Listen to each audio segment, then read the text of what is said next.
Yeah, yeah. Big J TV, formerly known as Big Step Up, Big Baby J, this, that, and the third, whatever you want to call it. I appreciate y'all for tuning in, rocking with your boy. We're not gonna have a long stream. We're not here for a good long time, but we're here for a good time. Is that what they say? As always, man, if you coming in, you know what to do. Smash that like button, y'all. It means a lot. Definitely, if you want to support the movement, you want to support what I'm doing, like the stream, best way to support. If you want to support even further, hit that super chat, send that gualo. I appreciate that. I'm here giving you content on this Saturday night. You could be anywhere else in this planet, but you chose to be here. We have a goal though. You know what I'm saying? If I get one super chat in the next 30 minutes, it has to be five or more. I will take a shot of ginger ale. You know what I'm saying? Mm. And if y'all know my streams, you know what that ginger ale means. So I'm gonna put it in the chat and make it happen. But before we get started on that, we have to start off with some music. You know how I do. Again, if you want to see the censored raw version of the stream, go on Patreon, support your boy. Let's go. Let's go. Mhm. I love this song, by the way. Shout out Tori. Mm.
About to make me a beat.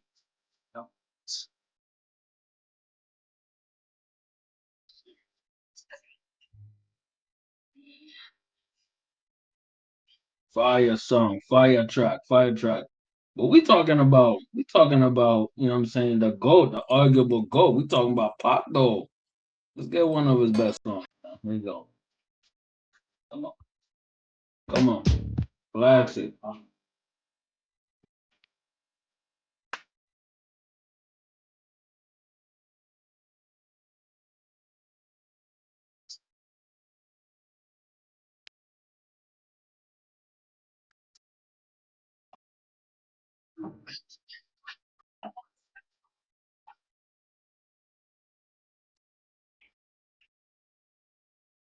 See Page and me.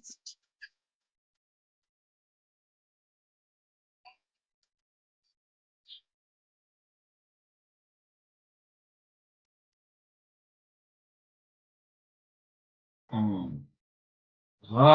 We struggle streaming already. Let's go.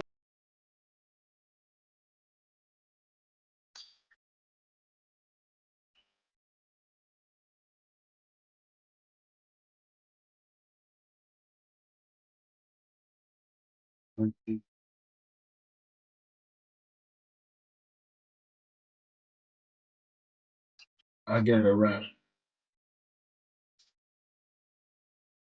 Round and round.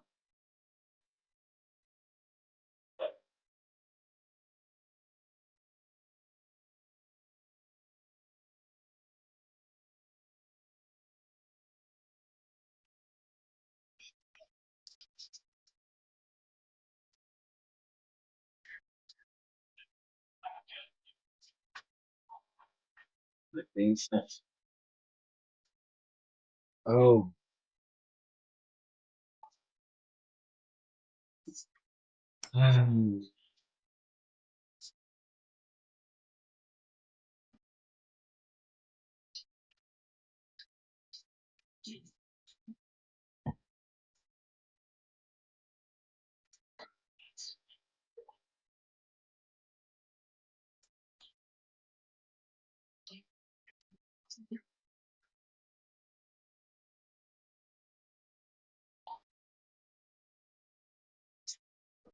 Ah, my dog Park was having fun.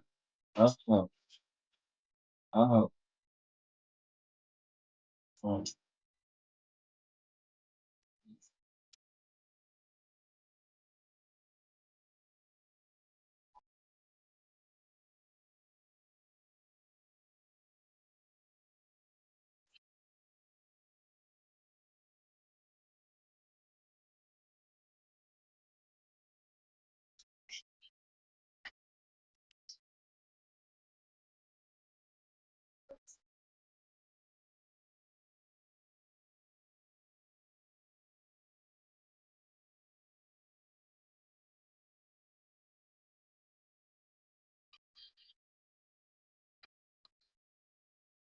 Round,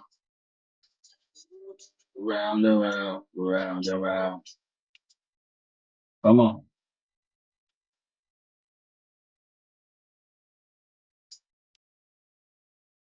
Rest in peace to Shock G, by the way. Round and round, round.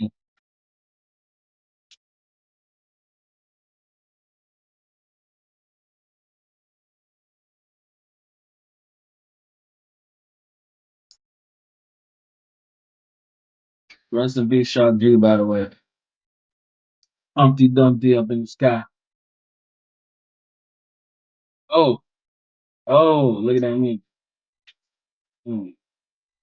Look at Pac getting to the stretch. That's fun. See, this is the thing about Pac. He was very versatile. All right. We're gonna do two more Pac records, man. I really, really like this one. I ain't mad at you. That nigga ain't won nothing. I've been drinking. Where he at? No, no, no, no. Where he at?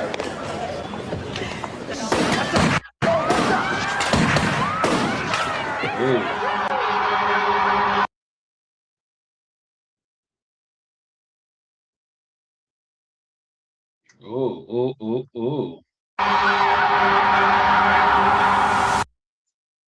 the scene is, I think it's with Bokeem something. I forget his name. Bokeem Woodbine. This video, I think, came out after Pac died. I believe it was on that documentary. I'm not too sure. Almost there. Almost there. Come on, Get the line up. Here. All right, stop CPR. Everybody clear. We have asystole on the monitor. Somebody try and call us to the hospital. Get that line going. All right. Further streaming, I'm further streaming, y'all. Come on, CPR. Come on, you know the line. We need him now. Come on, he's going down. Can't believe this. Come on. No, come on. You can't have this. Come on. You can call him and tell him that the patient's DOA. He's gone. Man, I've been struggling trying to get in here a long time. You're gonna have to earn your way. Sure hope you can make it. I'm gonna try. Thanks a lot. Rest in peace, Spock, man. Change. Right. Everybody changes. That's all a part of growing up. As long as when you change for the better. I really don't think nobody can be mad at you. At least I ain't mad at you. You know what's up? I ain't mad at you. Let me see your hand. No, I ain't mad at you. I ain't mad at you.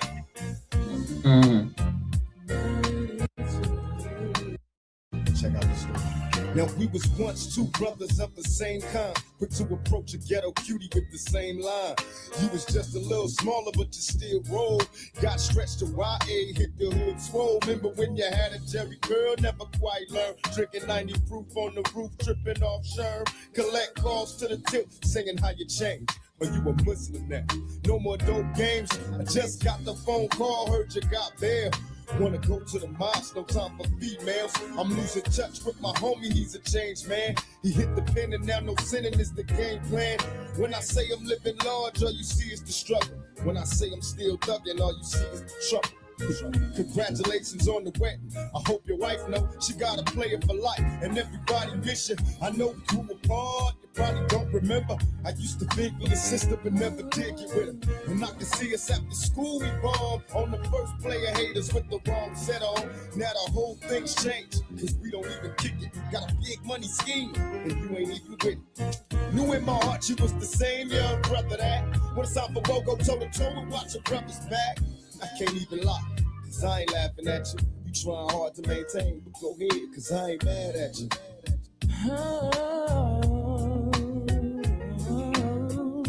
I ain't mad at you. I ain't mad at you. I ain't mad at you. I ain't mad at you. We used to be like distant cousins, fighting, playing dozens, whole neighborhood buzzing. No, that we wasn't. Used to catch us on the roof or behind the stairs. I'm getting blitz and I reminisce on all the times we shared. Besides bumping and grinding, wasn't nothing on our mind. In time, we learned to live a life of crime. Rewind me back to a place was much too young to know. I caught a felony loving the way the guns blow. And even though we separated, you told me you wait. Don't give nobody my loving while I be locked up state. I kissed my mama goodbye and wipe the tears from my lonely eyes. Said I return, but I gotta fight to fix the ride. Don't shed a tear, mama, I ain't happy here. I put trial on your smiles for a couple of years. You got me going max. I'm knocking busters on their backs in my cell, thinking hell, I know one day I'll be back. But as soon as I touch down, I tell my girl I'll be there to prepare to get loved down. My homies wanna kick it, but I'm just laughing at you. Y'all play too many games. I ain't mad at you.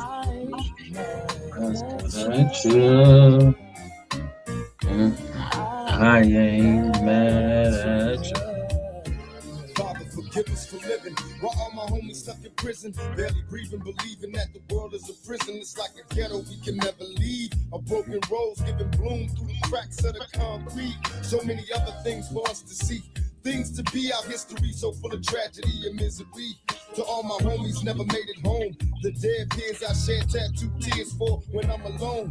Picture us inside a ghetto heaven, a place to rest, finding peace through this land of stress. In my chest I feel pain coming sudden storms. Life full of rain in this game, watch for lead thorns. Our unborn never got to grow, never got to see what's next. In this world full of countless threats, I beg God to make a way for our ghetto kids to breathe. Show a sign, make us all believe, cause I ain't mad at you.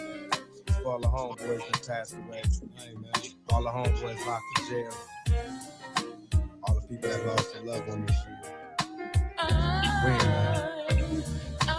We ain't mad. I ain't mad at you. I ain't mad at you. Hell nah, I ain't mad at you. Nah. I ain't mad at you. I ain't mad at you. Yo, I just want to let y'all know that Pac did that at 25 years old, man. Do you see how garbage hip hop is these days, right? The fact that Pac was able to accomplish that at 25 years old is just so impressive because we got a lot of garbage, a lot of BS in the music scene. But he was able to do that at 25. And this is also another track that came out when he passed.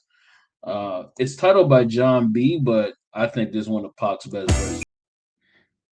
Oh, it's going in. It's snapping. Of course, I'm struggle streaming. At this point, it's to be expected. Hey man, we gotta rock with it. We gotta lead with it, rock with it, right? Fire track, fire track. Again, we gotta talk about it. What happened? What are we talking about? Welcome to the stream, man. As you know, like the stream, best way to support. We got what's good, homie? Appreciate you sliding through. JJ in the cut, man. We gotta talk about it. I appreciate you for sliding, man. Smash that like button, buddy. And if you want to send any donations, super chats, appreciate that. We're gonna talk about Pac. We're gonna talk about Pac and Keefe D. What is the background of this? How did this happen? What happened? This, that, and the third. Okay. If you don't know who Tupac is, I will give you a resume if you need to know that. Tupac is a legendary hip hop artist from the 90s, the golden era. I played a few tracks. I was playing, I Get Around. I was playing some John B. Are You Still Down? I was playing I Ain't Mad at You. Tupac is a legendary hip hop artist, man. And in his brief life, I'm talking about from but by the time he was 19 until 25, this man had such a big impact in hip hop. People will say and people argue he is the greatest rapper of all time. And I am mad at that assumption because, dude, in his brief time within the realm of hip hop, he did some things that were absolutely classic and magical. But the thing about Pac is that he left us too soon, right? He left us too soon. Why did he leave us too soon? Because he got shot and killed, right? So one day, right, in Las Vegas, Nevada, right, Tupac was there watching a Mike Tyson fight in 1996. I believe it was September something. Don't get to the specifics. I believe it was September 7th, 1996.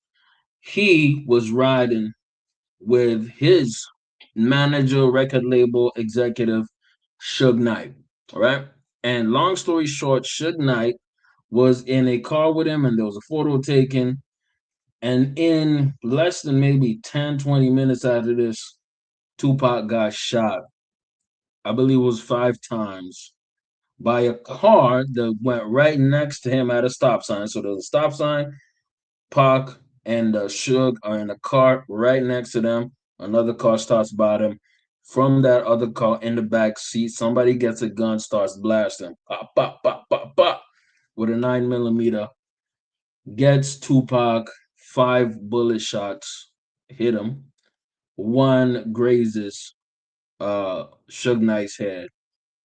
And then they drive off, right?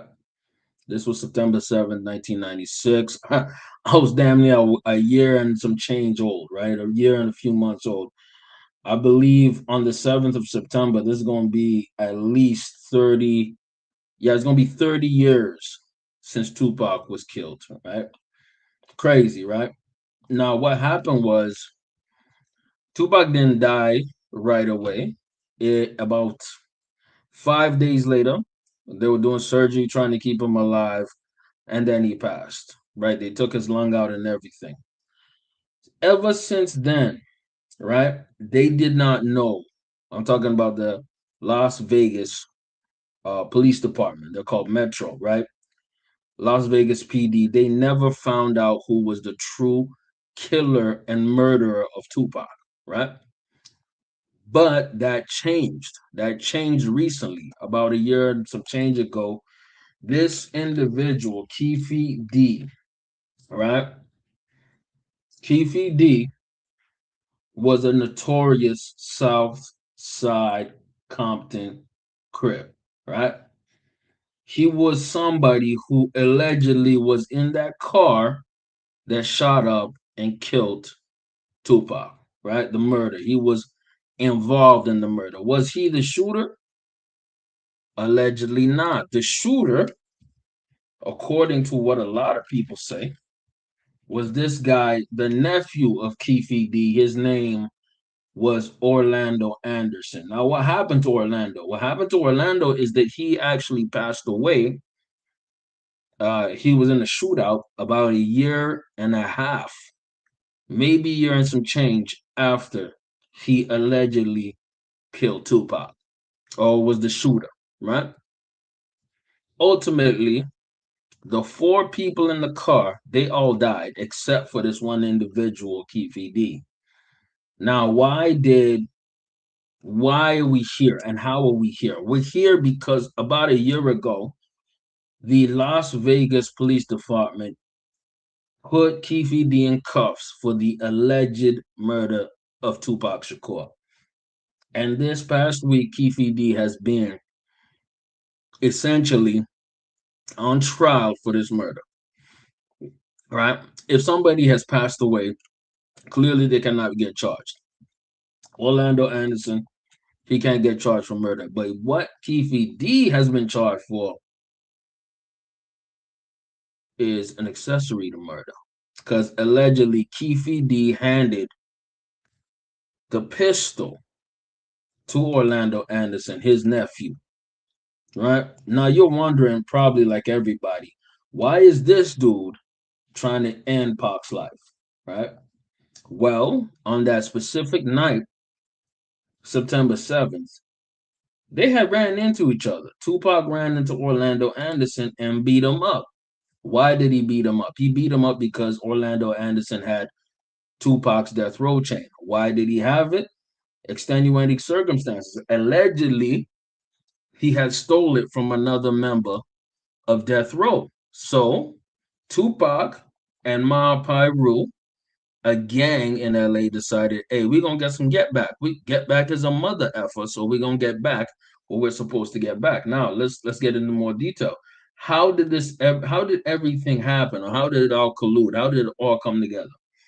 Well, you might be wondering, okay, um, there must be some kind of way to connect all of this.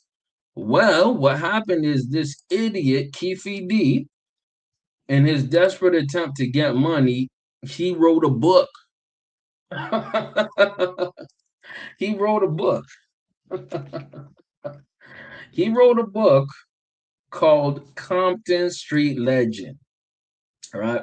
He has a book called Compton Street Legend. And in that book, he talks about the murder of Tupac Shakur. So you think, okay, how do I know all this information? How does anybody know this information? Well, very simple. Keefe D's stupid blabbermouth talking self decided to get a book talking about his crime. Now, why did he do that? He did that because he had no money. See, being broke, desperate times call for desperate measures, man. He probably got a good amount of money to write this book. And by the way, I don't think he wrote this book. I think this Yusuf Jah is the one who wrote the book. But he probably talked to him and admitted to these things. Now, what did he do after? After that, he went on DJ Vlad to promote. So let's talking about literal murder. By the way, let me make this perfectly clear to y'all. If y'all don't know, there is no statute of limitations on murder, dog. Meaning, you can pop somebody when you're 19. Let's just give it a. And when you're 79, 3 seconds from dying, the feds, the police can come after you. I'm talking about the United States, can come after you and charge you with murder. Yes, there is no expiry date. You know what I mean? There's none of that. And let me tell you something. The thing about criminals, let's start off with that. They're usually stupid. They're usually stupid, broke, or on drugs, or have mental illness. And usually it's a combination of all four. Keefe D, this individual right here, allegedly, one, he was stupid. Let's start off with that. Let's start off with he's an idiot. Let's start off with that. That's most gang members. So he's not so unique. Two, he was broke. That's what made him decide to start telling on himself. Three, he's on drugs. This dude was allegedly a crackhead, And four, I forgot what the fourth one is, but he was a rat. So you know what I mean, and probably had some mental illness. All those combined is why you have a 62-year-old man who told on himself fighting for his life in a courtroom right now. All right, when I say fighting for his life, in about 2 weeks, the jury's going to make a decision. This man is going to spend the rest of his life in jail. That's my guess. Y'all get in the chat. Let me know what y'all think. Do you think this man's life will end in jail? Or do you think he will beat the case? Now, there's a way he can beat the case. And by the way, the justice system says you're innocent until proven guilty. I might think he's a dummy. I might think he's a retard. You know what I'm saying? And I probably shouldn't say that word because of YouTube reasons. But at the end of the day, as 12 jury members will decide this man's ultimate fate, right? But what really sparked it off? This is what sparked it off. This is what gave him the clout. It's crazy, bro. Let's get to it. So let's talk about what happens next. Based on what the book says, Zip gave you guys a Glock, and you guys tossed it in the back seat. So let me give y'all some background as to what he's saying. There's a guy called Eric Von Zip, right? Eric Von Zip was somebody who was friends with Keefe D. He was a small-time hustler, somebody in the streets that had a connection, friendship, association with Sean Puffy Combs, P. Diddy. This is going to matter later. Let's listen to the content. Let's go, gang. Let's listen to the content. See. And Bubble Up was a driver, and Baby Lane and Freaky were in the back seat. We was just all in the car together. Just say that. This was the white Cadillac. Yeah. Okay. So you guys are driving around, and then you hear these girls say, Tupac, Tupac. No, we coming up, what's the name? What's that, Flamingo? Yeah, I think that's Flamingo. We was coming up Flamingo and got to the light. We was going to go drink and smoke some weed, and he happened to be hanging out the window. He's hanging out the window like he was in a parade. Tupac. Yeah, he was. So what happens next? And we just came and shit. I ain't gonna go into the details like that, you know what I'm saying? But you got it in the book. You done played it, everything else, you know what I'm saying? Yeah. Well, in the book, I just want to remind you that this came out about 7 years ago, right? 2018. You said that as you're driving 2019, my mistake. Towards the BMW with Suge driving and Tupac in the passenger seat. And you said that Tupac pulled out a gun. It looked like he was reaching, yeah. Yeah, it did. Okay. Yeah. Did you actually see a gun? No, shit. Once he got the reaching, I got the ducking. So someone from your car That's what happened. started shooting at Tupac and Suge. Lane starts blasting. You say Suge looks over, he sees you. Yeah. He looks right at you. Yeah, he look at me. Okay. When he looks over at you, and then Tupac's busy getting shot. Evidently, the story is Tupac's trying to either get out In of the the back seat or something. Yeah. What do you see happening inside of their Jumping car? I seen a bullet going Suge head. I thought he was dead. So Orlando shot across Dre. He leaned over on the window. We rolled down the window, popped. Who was it? They would drove on my side. I would have popped them. You know what I'm saying? But they was on the other side. Right. I'm not gonna go into details on that one. Keep it streets on me. I ain't gonna go into detail on that. Well, I'm going to go ahead and read from the book. Well, So you're gonna keep it straight, but you told on yourself in the book. So let them buy the book then. Okay. Well, I'm just going to read this passage. The shit was on. Tupac made an erratic move. So here's the issue, right? You have an interviewer like Vlad who they call Vlad the police. I don't necessarily think he's a police. I think that Vlad asks very tough questions that are potentially incriminating, but at the end of the day, you're your own man. You have to be the type of individual, if you are doing dirt, never admit to it. Never admit to it in a book, in person, in an interview, on a platform with 6 million people, because DJ Vlad is a massive platform, right? So if you're going on DJ Vlad to promote a book, you have to have the book at least have plausible deniability where you don't admit to an MF and murder. Why would you admit to a murder, bro? Why would you admit to a body? Right? Why would you admit to a body? The only reason you want to admit to a body is so that you can have book sales, right? You can have book sales, right? And it sounds nuts, but I promise you right now, as this trial is going on, this book is getting a lot of sales, right? Yeah, this book is getting a lot of sales, but your stupid ass is going to spend the rest of your life in prison because you wanted clout and money. Let's go. It began to reach down beneath his seat.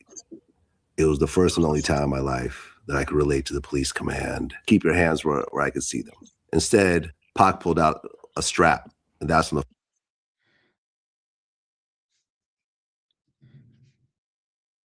So here he's alleging that Pac was already strapped up and Pac was pulling something. fireworks started.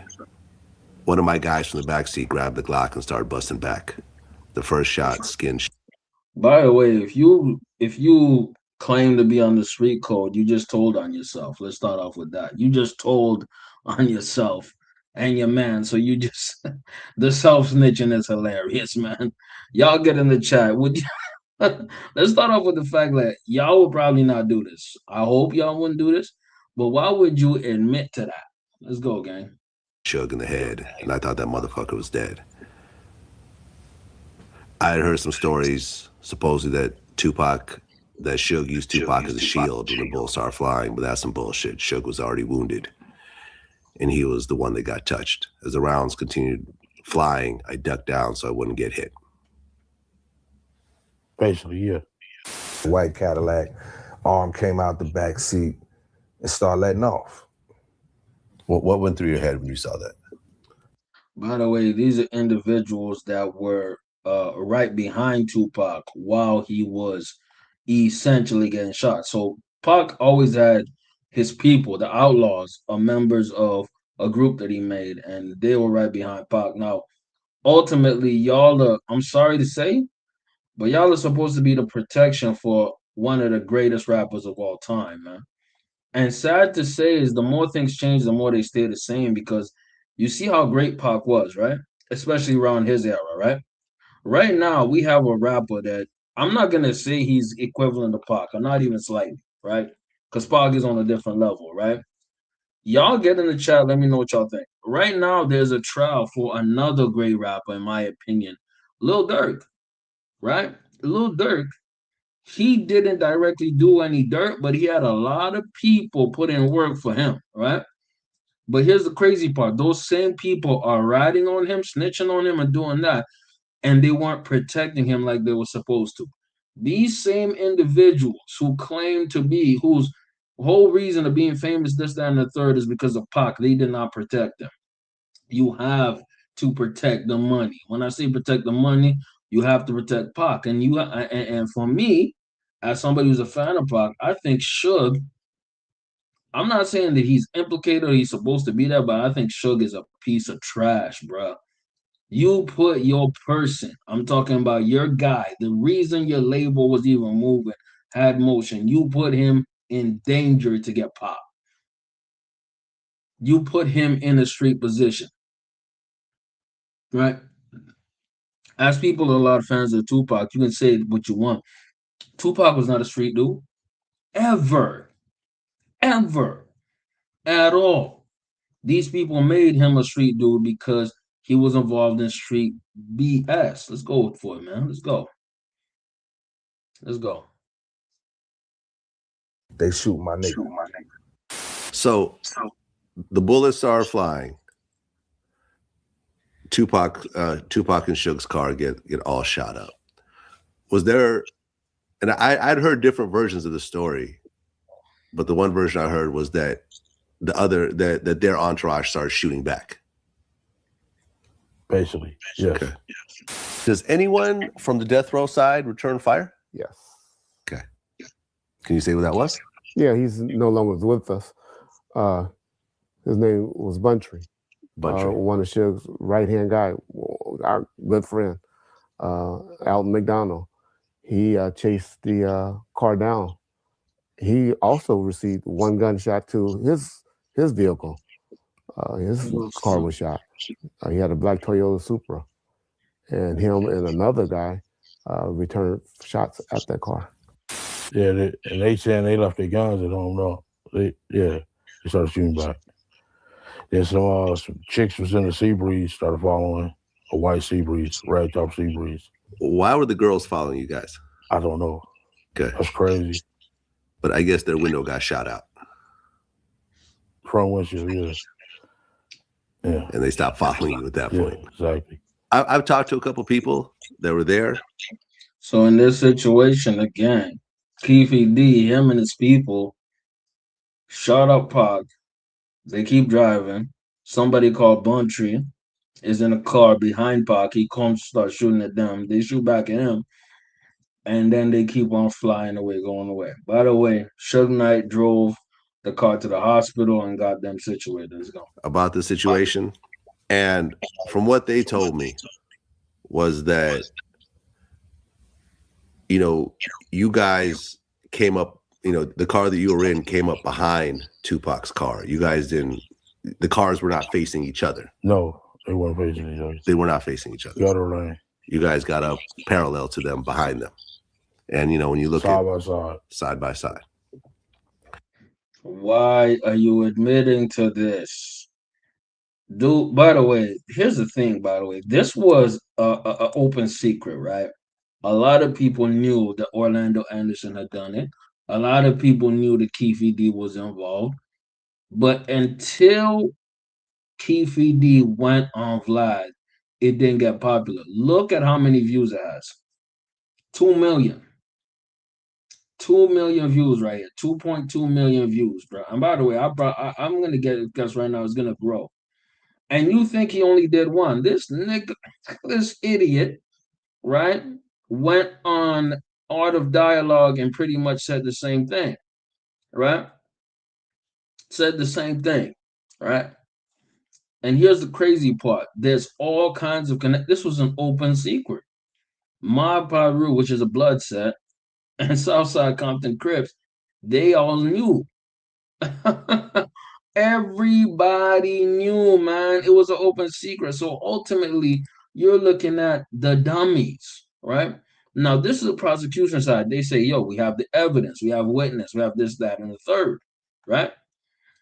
So ultimately, what Keefe D is trying to do, ultimately, is create something called reasonable doubt, right? His defense is trying to say, yo, this was all for clout. Keefe D was doing this to market his book. He does not actually have any kind of relation or murder towards Pac. There is reasonable doubt in this case, right? So we're going to see. We're going to see. Let's listen to another video, another review, and I might be out of here right quick. Get in the comments, smash that like button, man. Get the likes up and at chat. I want y'all to be active, man. Let's go. Let's watch this 1090 Jake talk about it. Let's talk about it. But his testimony, it isn't what you think it is. Keefe D is in trial for orchestrating the murder of none other than Tupac. And an OG blood named... I'm just going to say this like this. 1090 Jake makes good content. He might be a goofy in a lot of ways, but he makes some good content. So let's go with him. Mob James is testifying in court, but his testimony, it isn't what you think it is. He's actually going off on the people asking him the questions. So we're just going to dive into this, run through it, and see what we see. Now, this is a video from 2 days ago. Keefe D enters the courtroom on day one of Tupac murder trial, 30 years after his killing, accused of orchestrating the hit and providing the weapon. This is none other than Keefe D walking in 30 years after the murder. And I mean, why so late? Well, basically, Keefe D couldn't keep his mouth shut. See. This is something about the streets, man. And for me, I'm not a street guy. I'm not going to pretend to be. Have I done some street things? Yes, I have. You know, am I going to say it on YouTube in front of a platform? Absolutely not. I'm not going to pull a Keefe D. But ultimately, right, a lot of these people in the streets, they have an ego. They have an arrogance, right? If Keefe D was smart enough not to implicate himself in the murder of Tupac in his book, if he never talked about it specifically in his book, let's say he wrote a fiction book, right? Or he got a ghostwriter to change names, change whatever, he'd be free.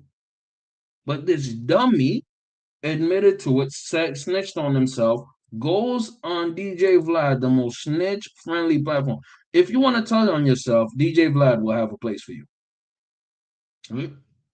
1090 Jake is going to repeat what I just said. Because I'm going to give 1090 Jake this thing. He's a street dude, but he's smart. You know why he's smart? Because he had to go through it. What do I mean go through it? He went to jail, he did his work, and he learned. All right? 1090 Jake, I think, is in his mid-30s, maybe late 30s. I don't know. But think about Keefe D, bruh. This guy's 62. He's a dummy, goofy, bro. You can be broke and not be stupid, bro. It's not that hard, gang. Let's go. Let's do what 1090 Jake or Flake or whatever you want to call him, as I said. I'll stop in between time, and y'all get in the chat, get active. Let me know your thoughts as well. He went on an interview spree talking about everything that happened because his nephew, who we're going to break this down with some pictures so y'all can see who I'm talking about. His nephew is Orlando Anderson, and Orlando is alleged to be the shooter in this situation. Apparently there was a physical confrontation between him and Tupac. Tupac had been around a bunch of gangsters, and for y'all that don't know, Tupac is originally from New York. He was in like plays or musicals, shit like that. He was like an art kid, you know. He wasn't a gangster, he didn't grow up in the streets, none of that. But he moved to Cali and put on this facade. The facade grew as he realized he could monetize it. Yeah, that's 1090 Jake is correct. Tupac was never a gangster, but guess what? You start chilling with gangsters, guess what you're gonna start doing? Gangster shit. You start chilling with gangsters, you're no longer an arcade, you start doing gangster shit. And if you start doing gangster things, you're gonna get gangster consequences, which is, oh, I'm sorry, it's facts. I just gotta keep it real. If Tupac was less of a hooligan, he'd be alive. It is what it is. Let's talk about it. Right?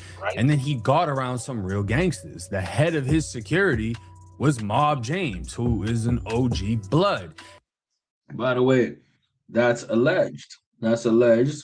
There's some people saying that's not true. He was around Suge Knight, who's around all the Mob Pyru. So he got around some gangsters. Well, allegedly, apparently, however you want to say it, he got into an altercation with Orlando, who's a Crip. The story goes he put hands on Orlando. Orlando came back and killed him. And this is the hit squad right here. with Orlando's uncle, Keefe D, being the one who orchestrated it and supplied the weapon. A few months ago, I realized I was probably overpaying for car insurance, and it was like every year the price just seemed to go up and up without me even. By the way, I'm gonna give 1090 Jacobs credit. Y'all go support him. I'm gonna skip through the bullshit. Let's go. Man, for you. Now, this is a throwback photo of Keefe D and Orlando Anderson. Orlando's tall as shit. And mind you, he was like 20. I think he was 23 when he got killed. Yeah, he was a youngin. See, this is something that people don't want to tell you about the streets, or they don't want to acknowledge. Usually, if you're in the streets, you're a street dude, you're going to one, end up in prison, or two, end up dead. You're gonna one of them two things, right? Usually both. Yeah, let's be real. It's usually both. And when I say dead, it's usually a early death. It's not a time like in your 70s, 80s. No, no, no. It's coming faster. It's coming faster. That energy is gonna come to you. So Orlando Anderson met an early death. So did Pac, right? And by the way, Keefe D is now going to spend potentially the rest of his life in jail, right? And Pac was not a full street nigga, but he did street things for a certain amount of time. What happened? Let's go. Right? 23 or 25, which means he was even younger than that when he killed Tupac. And this would state Keefe D middle and his nephew Orlando Anderson far right. Both were Southside Compton Crips that were in the car that gunned down Tupac. Now this right here is the OG Mob James. And I mean, he looks a bit rough, you know. He's not a rich man by far. He lived the street life 110%. But this was him back in the day, next to none other than Suge Knight. This was Mob James. And again, Suge Knight, Tupac, Mob James. You can see he was a big dude like everybody in Cali. They all looked like bodybuilders over there back in the day. This was in 1996, this picture. And Mob...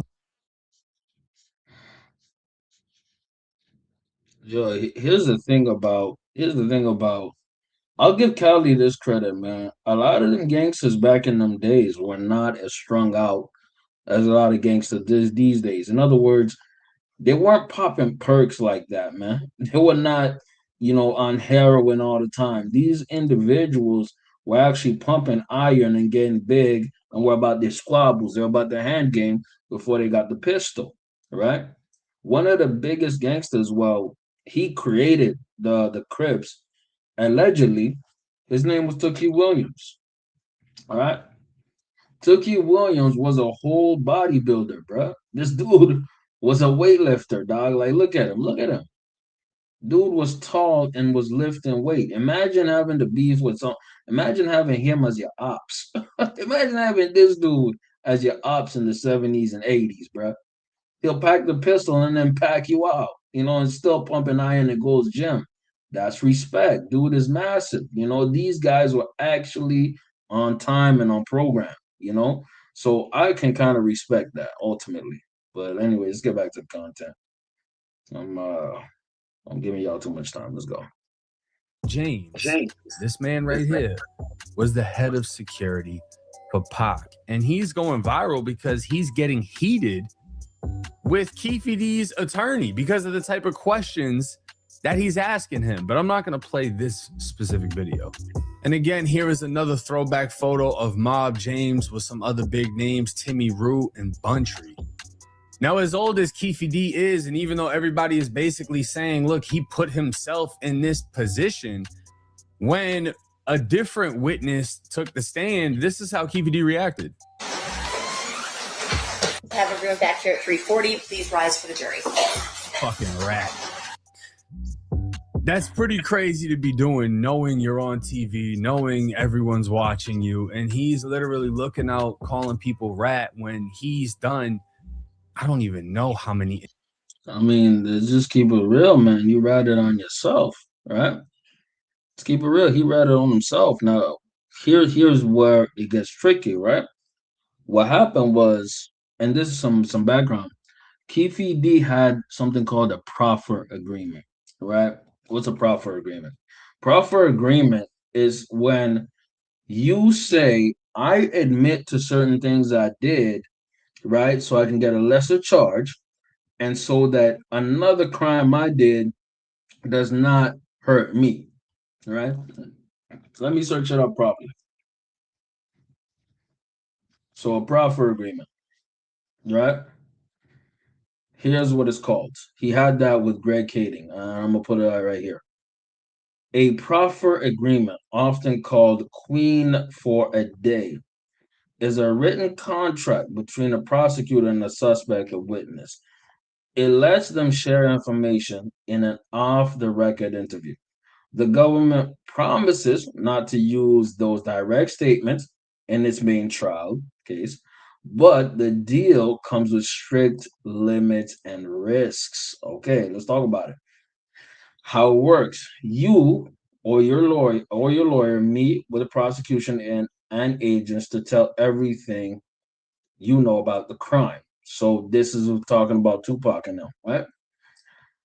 The protection. Prosecutors cannot use your actual words as direct evidence to prove you guilty in trial. So here, okay, well, let's just make this clear. Keefe D was telling. Anyways, the goal, you share details and show you are honest and helpful. This can help you get a lighter sentence or avoid charges, right? But within that, there's something called the hidden risk. This is the back end, right? Because you're honest, you're truthful, that matters to the court, right? It helps you get a lighter sentence of avoid charge. The government can use your statements to find new physical evidence on other witnesses. See, that's the back end, right? If you testify later and say something different, the prosecution can use your proffer words to prove you're lying, right? Lying is a crime. There we go.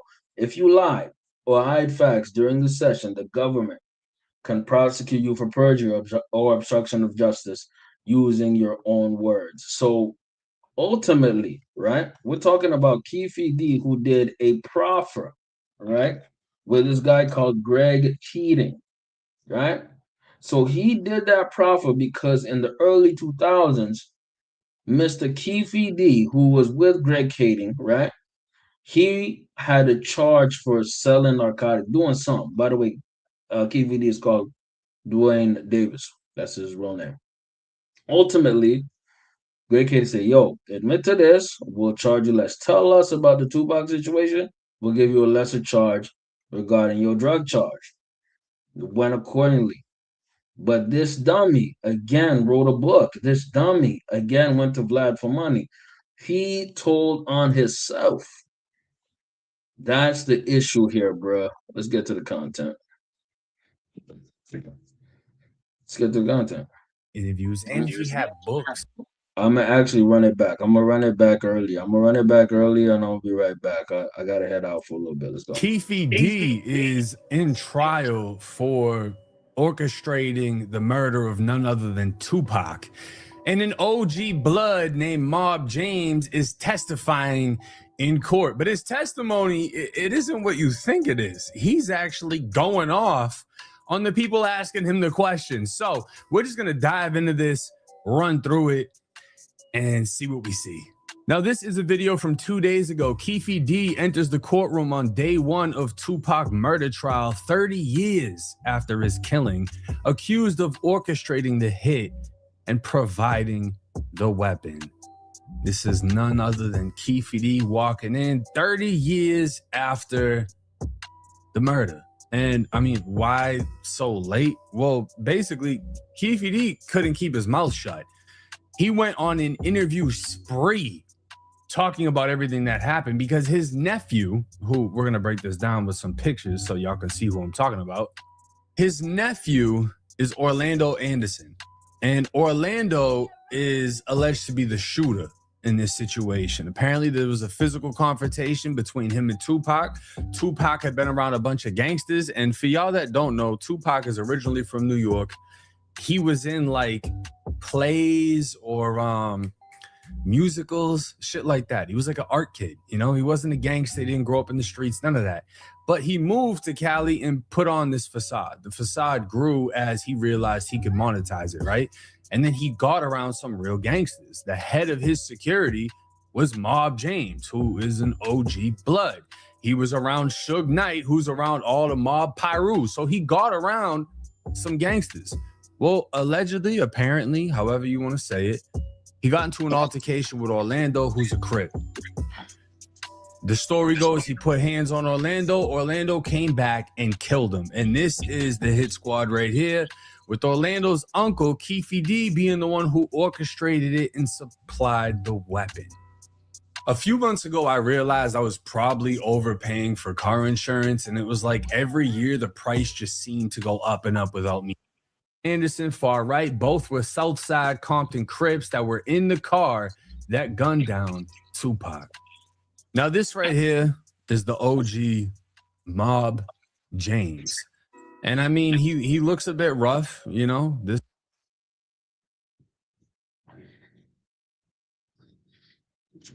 Yeah, Mob James is somewhere in his mid 60s, late 60s. But I think he might be sick with something. When I say sick with something, I mean he might be fighting cancer. He might be fighting diabetes. He's going through something. Like he don't look physically healthy. He looks emaciated. He's going through something. This is speculation allegedly, but dude does not look right, you know. Not a rich man by far. He lived the street life 110%. But this was him back in the day, next to none other than Suge Knight.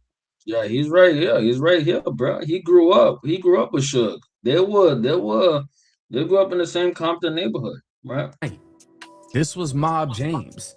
And again, Suge Knight, Tupac, Mob James. You can see he was a big dude like everybody in Cali. They all looked like bodybuilders over there back in the day. This was in 1996, this picture. And Mob James, this man right here, was the head of security for Pac. And he's going viral because he's getting heated with Keefe D's attorney because of the type of questions that he's asking him. But I'm not going to play this specific video. And again, here is another throwback photo of Mob James with some other big names, Timmy Root and Buntry. Now, as old as Keefe D is, and even though everybody is basically saying, look, he put himself in this position, when a different witness took the stand, this is how Keefe D reacted. Have everyone back here at 3:40. Please rise for the jury. Fucking rat.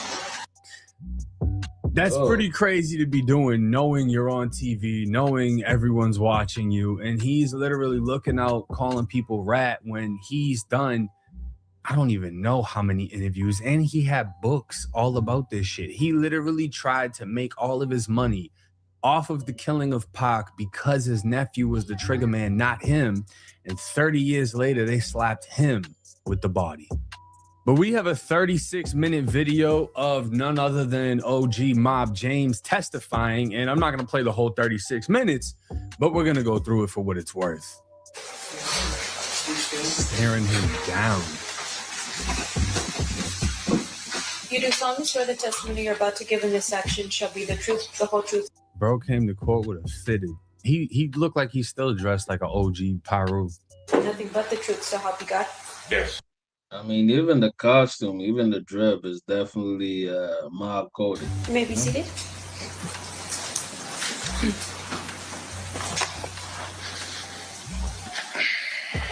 May I please have you state and spell your first and last name for the record? James McDonald. James McDonald. Thank you, Mr. McDonald. Mr. Paul, whenever you're ready. Thank you, Your Honor. Mr. McDonald, it's fair to say that you're here because of a court order. Is that right? Correct. That you didn't volunteer to come or anything like that? Not at all. Okay. But you were instructed by a court. That is important to, point out. He didn't voluntarily do this. He was given a court order. If you buck the court order, you get locked up, and then they just bring you to court. There you go. Yeah. That's a good point that he's saying. It's court ordered. So Mob James, allegedly, he ratted and he's a snitch, but he's also forced. He's compelled to go there. That you had to attend. Yes. I want to ask you about September 7th, 1996. Were you at Club 662? Yes. What was Club 662? It was a club that Shug bought and we operated it. When he opened, I was head of security through the neighborhood. Just a place to go and hang out. Did the number 662 mean anything? Well, to the new guys, that was part of our neighborhood 662, okay. MOB. Okay, MOB. And when you say MOB, there used to be before Apple iPhones and those types of things. When you had to have landlines and you pressed numbers, 662, there would be letters under those numbers, and M and O would be under 6. Is that right? Right. And B would be under 2? Yes. See, y'all don't know about that. Y'all new generation, y'all don't know about that. I gotta teach y'all. Okay, I don't know about this either. I typed in 1990 cell phones and then remembered I was born in 94. So the phones that I had were a little bit different. But what he's talking about is, you see how every number has 3 letters. So 662. M-O-B.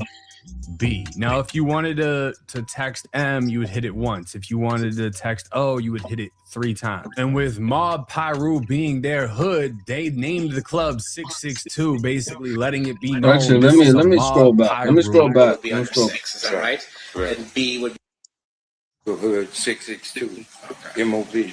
Okay, MOB. And when you say MOB, there used to be before Apple iPhones and those types of things. When you had to have landlines and you pressed numbers, 662, there would be letters under those numbers, and M and O would be under 6. Is that right? And B would be under 2? Yes.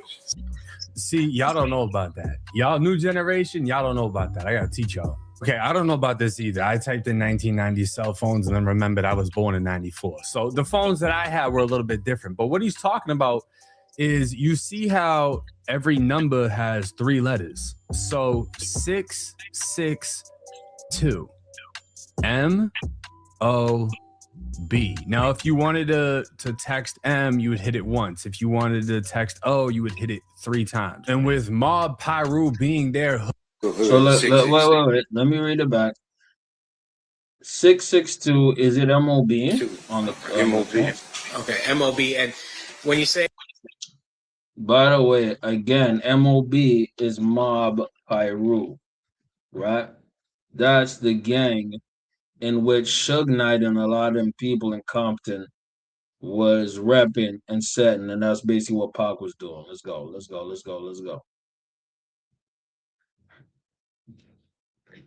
MOB, there used to be before Apple iPhones and those types of things. When you had to have landlines and you pressed numbers, 662, there would be letters under those numbers, and M and O would be under 6. Is that right? And B would be under 2? Yes.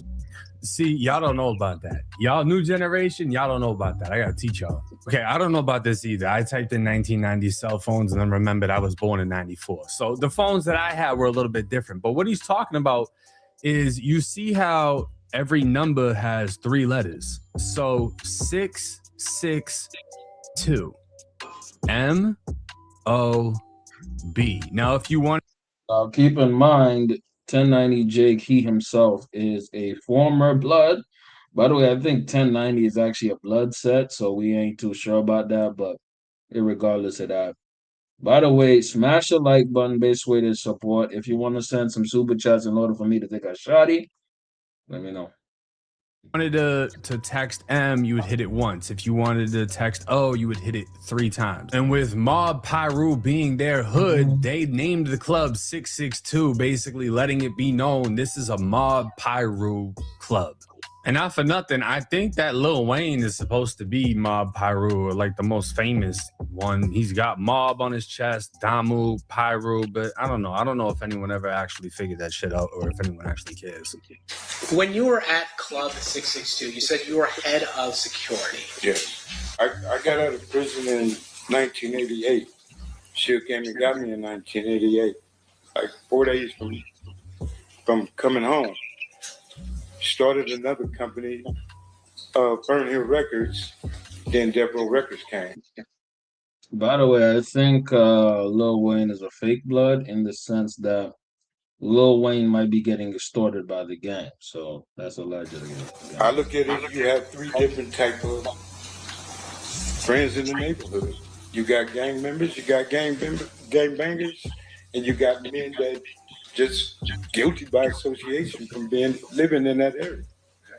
And can you tell me what the difference between a gang member and a gang banger is? I mean, I can tell you the difference between a gang member and a gang banger. A gang member is somebody who is literally just a member. A banger is the one that's going out banging that shit. You know, running down on people, seeing what the fuck they bang. You a hardhead. A member is just a member. A banger is somebody that's really putting on, stepping on shit, you know, putting. I mean, he's speaking facts. 1090 Jakes is speaking facts. A gang banger, he's keeping it real. A gang member is just a member. But a gang banger, he's really about that shit. And work. They're all the way in. A gang member hangs out. A gang banger handles his business, put in work, do what the gang do. And what was your role with Death Row? I was the guy that if something happened, Suge would have you take care of that. And I mean, you know, he may not look like much right now, but you got to give respect where respect is due. Suge Knight was a bad motherfucker. Suge Knight was the one that allegedly held Vanilla Ice off a balcony when they were extorting him. Suge Knight was known for terrifying people.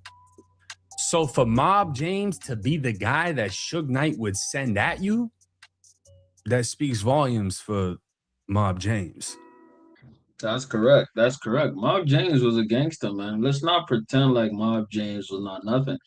The thing about Mob James is that allegedly Mob James had some has some smut on his name, right? Why do I say that Mob James allegedly has smut on his name? Who would put smut on Mob James' name? Well, maybe the individual that grew up with him.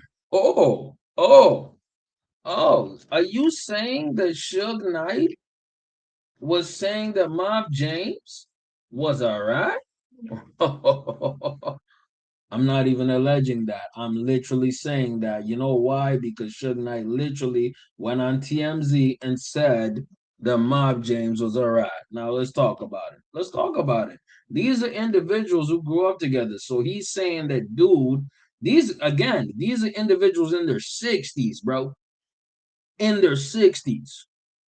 Right? So this is what you get by being a street dude. Let me pause it again. This is what you get by being a street dude. When you get entrenched in the streets, you have individuals in their mother effing 60s that would rather talk about you while they themselves are in jail for bodies, right? By the way, because he's in jail for bodies. Let's not pretend like that's not what it is. Sugar's in jail for bodies, right? So instead of being some kind of humble or understanding or anything in between, Mr. Suge Knight went on TMZ in front of Harvey Levin to talk about other individuals who allegedly have done things. How ridiculous is that? So let's get to the content. Nuts. Let's get to this content. This is what Suge has to say. You and I had a talk last night, and you were kind of grousing about people who were testifying that aren't telling the real story. Would you explain to our viewers, please? Oh, you know, first of all, my opinion, Tupac was the most incredible person you can have as a friend, as a brother, and still today, his morals. Number one. He's correct about that. Tupac was very authentic. He was a very real person who got caught up on some gangster-ish, that had nothing to do with him. Keep in mind, Tupac's a New York guy. He's an East Coast. Tupac got his formative years in New York, Baltimore, and a little bit of North California, talking about Oakland specifically. He came in Cali within the last 5 years of his life. He's not a Cali dude. So he came into some politics that had nothing to do with it. And California is the backdoor capital, so he got backdoored. I think there was a beef again. This is me speculating. There was a beef again with Suge and a bunch of people from the East Coast, and Mr. Keefe D was the connection because Keefe D's hood, talking about the Southside Compton Crips, had a beef with Mob Pyru. So it's a natural. Pac just was in between the beef. Let's go. Let's get to the content. Let's go. Stop playing. Stop lagging. Let's get to the content. Smash that like button, people. Thank you so much. Let's go. All these guys praising themselves on the oath. Number one, James never worked for me, never was head of security for me, and I can see he's a little bitter because Tupac put him on his pockets before. But the most important thing to this is that they're not coming in to get the truth. Everybody knows he's an FBI informant. Everybody knows he's a rat. So why we got to act like he's going to tell the truth? Don't Keefe D and James. So hold on. I just want you're saying that James McDonald, the guy who testified, said that he worked for Death Row Records, talked about what he saw that night. You're saying he did not work for you at all? No. Now he might have been at the club hanging out trying to hustle people and not putting the guy down and nothing like that. But he's an informant. He didn't work for me. If he would worked for me, he would have had a Death Row chain. He would have had a ring. You would have seen him in pictures around us hanging out. No. One other thing is very important. It's time for a change. You have people who've been talking to me like Universal for doing a movie or documentary to get all the information from my side, because I am Death Row, to talk about Death Row. Now they want to do with Snoopy, which I'm going to sue the shit out of him because you have a lawyer that David Kenner gave all my files to and gave it to him to use my stuff. So it's very important that people always, these guys at Universal who's trying to do these things at one-on-one, stop making people deal with street justice. We should be grown enough to deal with regular justice. So wait, are you saying you're going to sue? You're going to sue? This is ironic as hell. Suge Knight, the individual, was super gangster, super street, wanting street justice or justice within the court system. Hilarious how things turn when you're in your 60s rotting in jail. Universal, you're going to sue Snoop? Well, Snoop is nobody. But I'm going to sue Universal for taking my personal stuff. That's like when you look at it, Harvey, Long story short, Suge just went in there and basically said that Mob James was a rat. Mob James was a rat. Mob James was somebody who was cooperating with the feds. He is somebody who claims to be a gangster when he doesn't follow the first rule of being gangster, which is do not tell. All right? How you a gangster and you don't follow the first rule of being a gangster, which is close your mouth? Well, I'll tell you why. There is something called the gangster rat. All right? Something called the gangster rat. What does that mean? That's an individual who is a rat who works with the government, but also uses the government for themselves. I'm putting this in the chat. Gangster rat. Right? Y'all get in the chat. There's a lot of gangster rats. I think the most prominent one right now, the most gangsterous rat I think we've ever seen is this dude, YSL Woody. This individual who not only was the main witness for the YSL trial, he was the key witness. He was the person who was supposed to get them the conviction of Young Thug. But he was Young Thug's biggest shooter.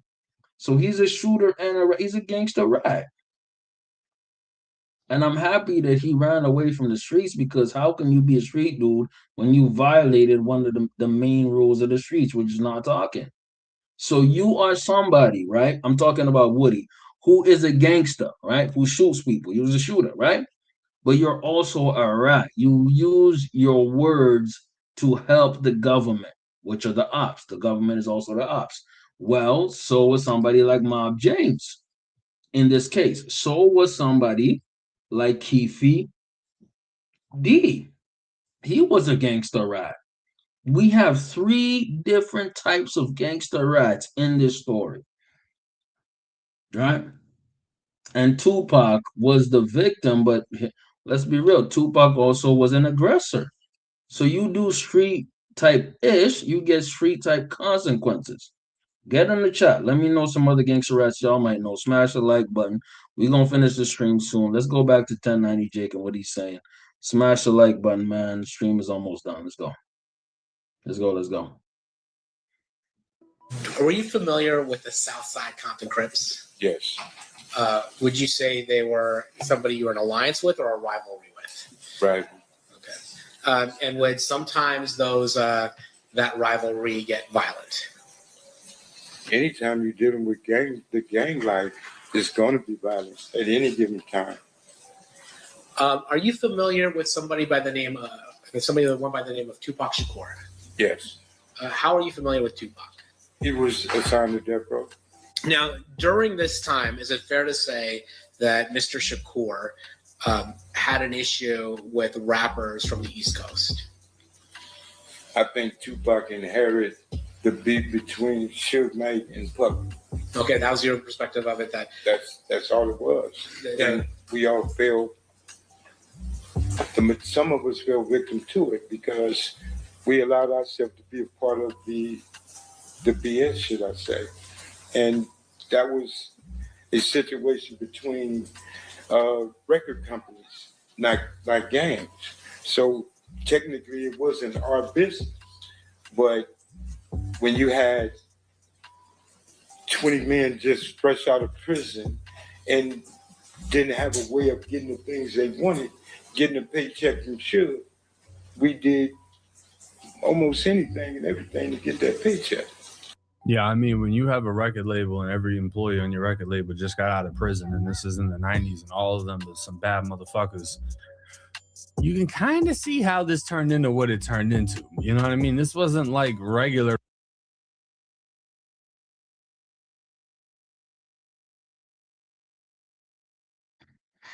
Well, I'm gonna keep it real. 1090 Jake makes a valid point, right?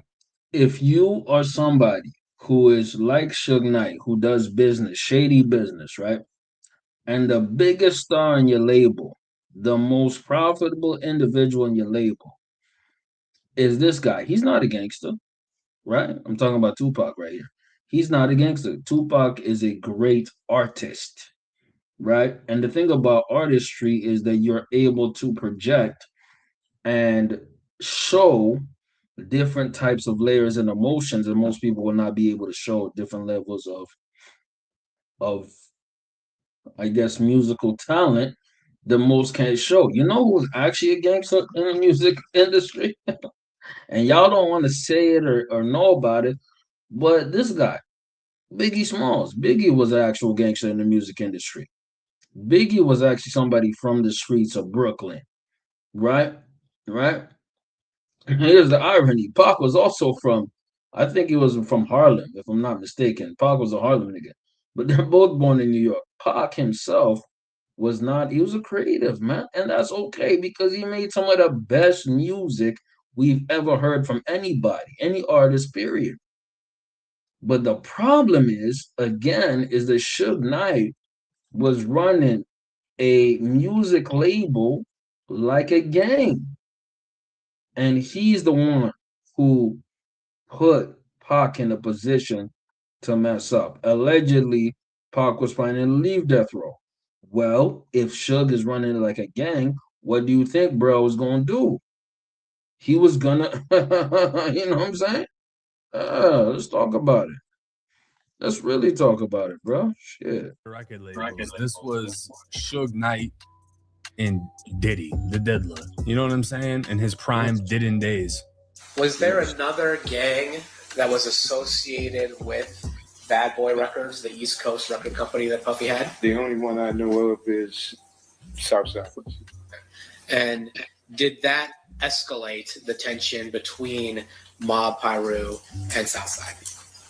At the time, there was no at war, it was peace. And when the two record companies got into it, Bad Boy went to Keefe D now, and Suge came to us. So that intertwined everything, and we had issues. One of the most viral things to come out of this whole interaction was when the prosecutors asked him if he was knocked out by Tupac, and his response. Let me ask you something about yourself. There was a rumor that Tupac had knocked you out one time. I would have killed him. That would have been your response to that. Yeah. That's a super gangster response, but if you would have tried to kill Tupac, I think Suge would have killed you.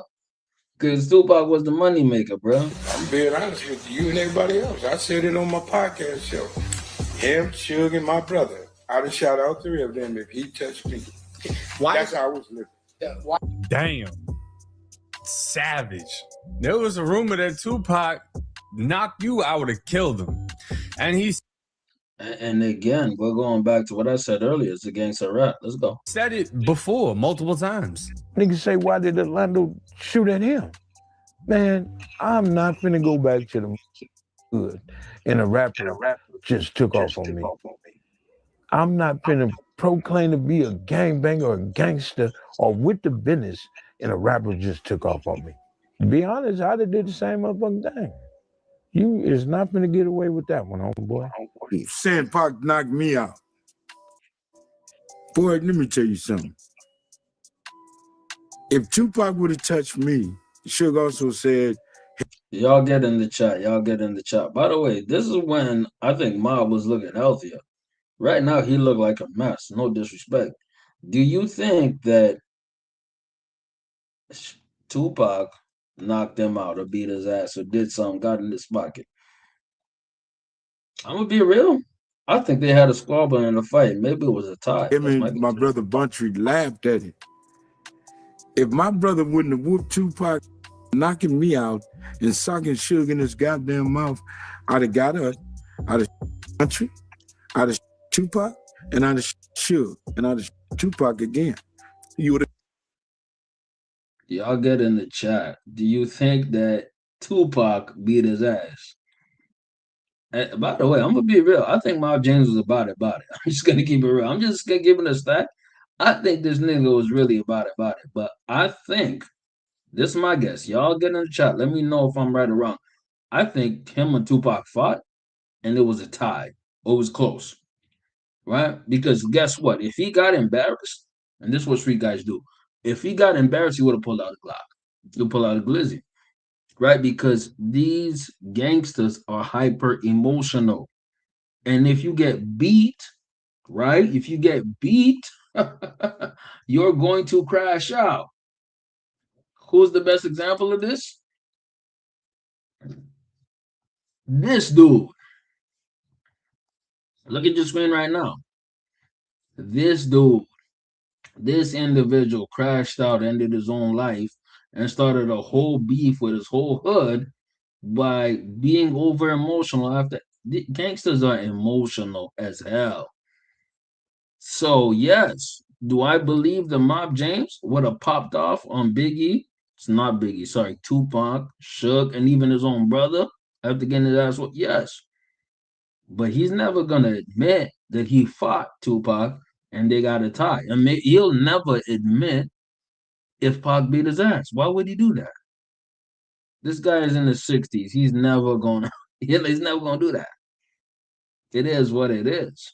But do I believe he would have shot Tupac, Suge, his own brother, if he got embarrassed? Absolutely. These gangsters are emotional. They're pussies. It is what it is. If you get older and you grow, you're gonna learn a lot of these gangsters are insecure, broke on drugs. That's why they shoot out. That's why they crash out. It is what it is. Your own brother. Yeah. My baby brother. I forgot about that. That was an accident. Get in the chat. Let me know what y'all think. I want to hear y'all theories. So. But, That was an accident, though. yeah, but you don't think, hell yeah, I shot him. Of course, I start struggle streaming when I give y'all some heat. It is what it is. I'm gonna make clips out of this. Let's go. Let's have fun. Man, that's how serious this shit is. He's saying straight up, you can't even. Somebody touches you and you don't do something, your whole gangster card revoked. You're gonna get DP'd by your own homies, if not put off the hood. He's right. And that's basically what he's saying for Orlando, who was a Crip. Like, he got hit by Pac and he couldn't let it slide and he went and killed him. Now, for the first half of this, he's gone back and forth with the prosecutor, who seems pretty chill. But now Mob James is actually going to get into it with Keefe D's own lawyer. At the time you live in Compton, you go back to Compton and you tell us that there was a lot of tension. Can you describe that for us when you went back in terms of what kind of tension we're talking about? You sure you want me to answer that? Is it going to be graphic? No, I ain't gonna. I got to raise the word in it, but you asked me a question. I don't.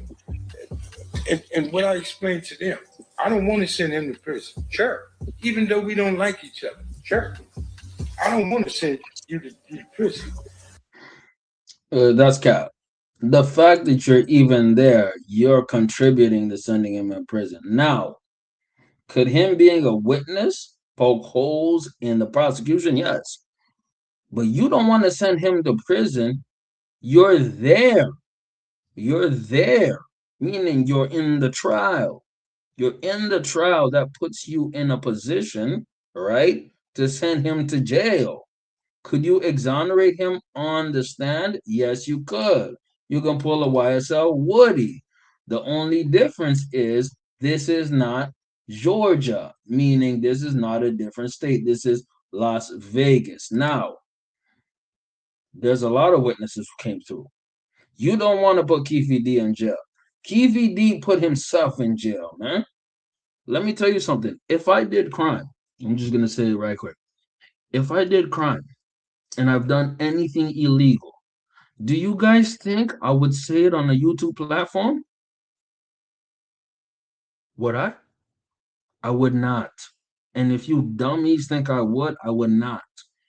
Right? I'm an upstanding citizen who's drinking ginger ale. Stupid.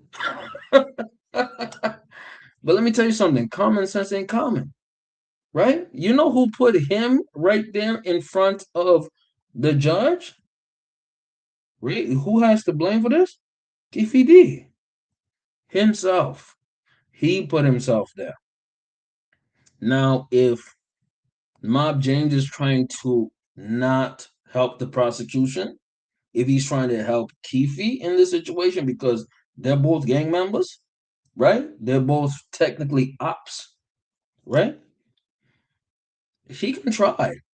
But ultimately, there's 12 people, which is the jury members, who will decide this. Y'all get in the chat. Do you think Keefe D beats his trial? I'm just going to keep it real. I don't think he beats his trial. And I personally think he pleads out. Meaning, this won't go all the way to the jury deciding. I think Keefe D is going to plead out to like 5 years, man. I think the prosecution is going to come with him and offer, say, we're going to give you 5 years. Get in the chat. I want to hear what y'all think. Let's go. So that's why I'm here where I'm at and where I am, because I've changed my life.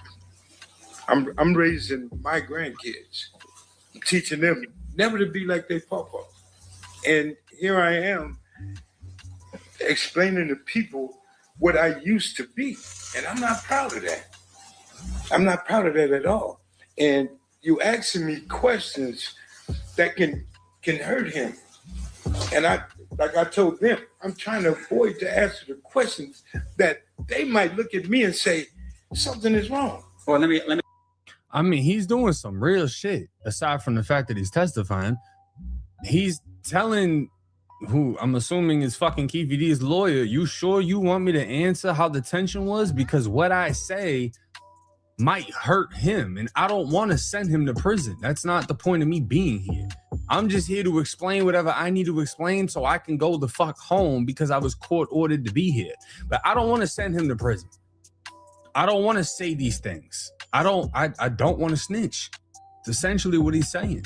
So these people right here, What they want to know from you is, did you see who shot Tupac? I told you no. Correct. So outside of that question, right?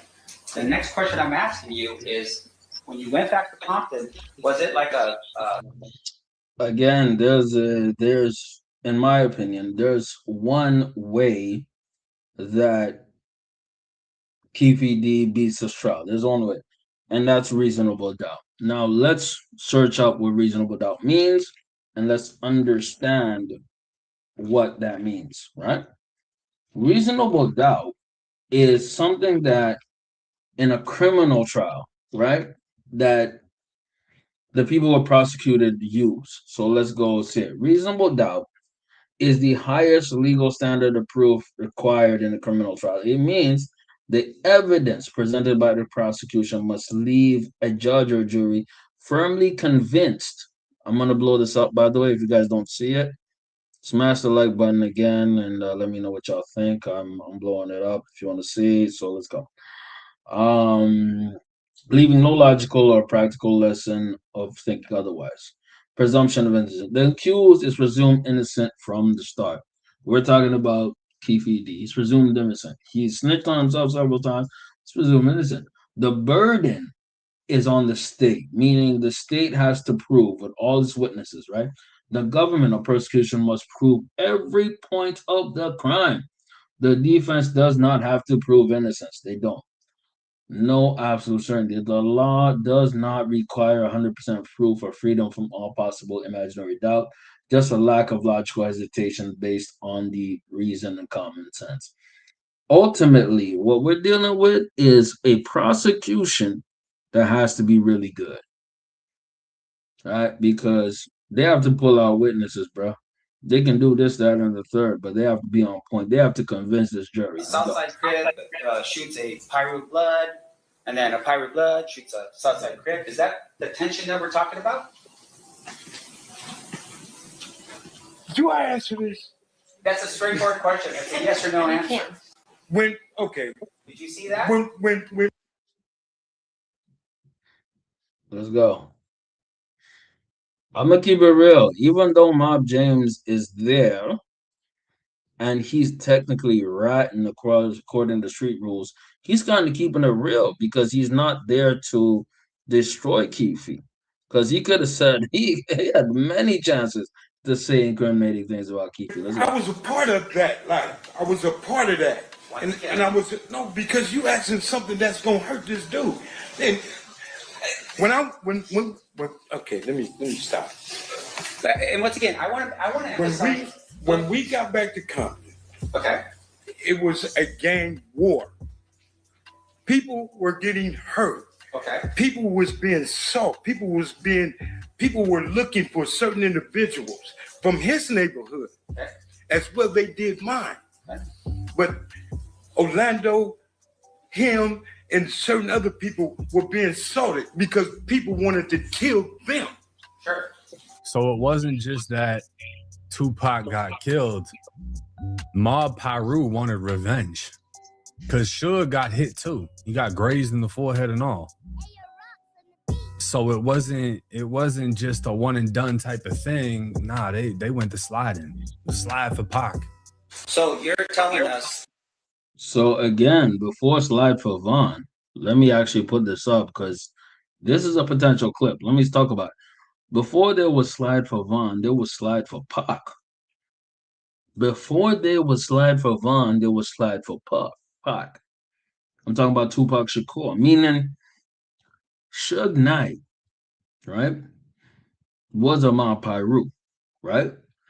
And he had been grazed or shot at by Southside Compton Crip.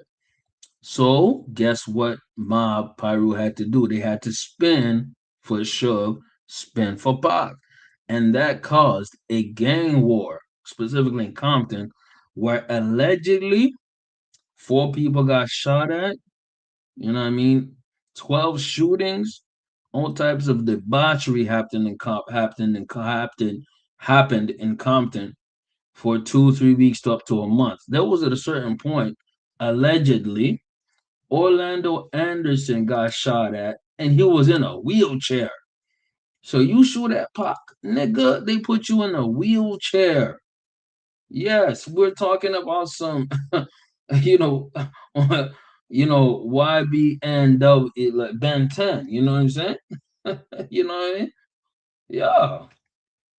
So, YBA Ben 10. Yeah, literally. Right? You know when All Star JR shot Ben 10 and made him basically a wheelchair bound?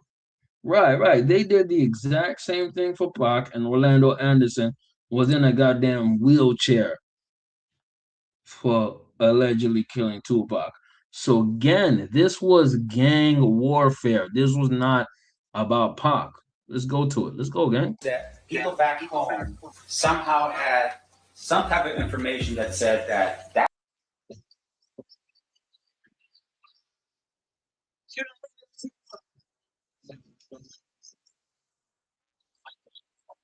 Stop.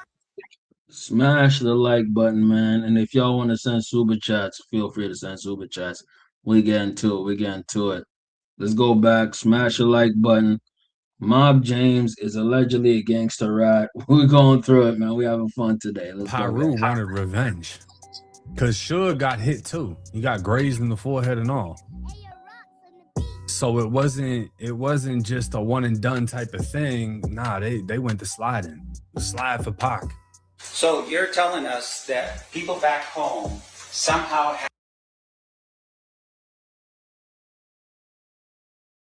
I just want to mention this right quick. The more things change, the more they stay the same. Right? You see the moniker slide for Vaughn. Okay. MFers want to slide for Vaughn. Well, guess what? There's somebody way more talented than Vaughn called the Tupac Shakur. So they were sliding for Shakur.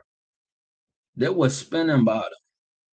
Same way that Nipsey died. When Nipsey died, they were spinning. I'm talking about the rolling 60s. Allegedly, a 60 killed a Nipsey Hussle. So listen, man, this California gang politics is complicated, but it's not. You off my man, I'm off you. It's as simple as that too. some type of information that said that that guy, as a bunch of other people, were involved. I want to see y'all get in the chat. Let me know y'all final thoughts. We're about to finish this video soon. What?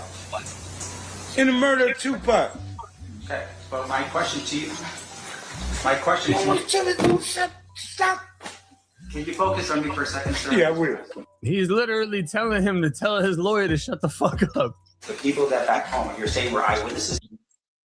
Yeah, I can't lie. Mob James is keeping it way more gangster than a lot of people.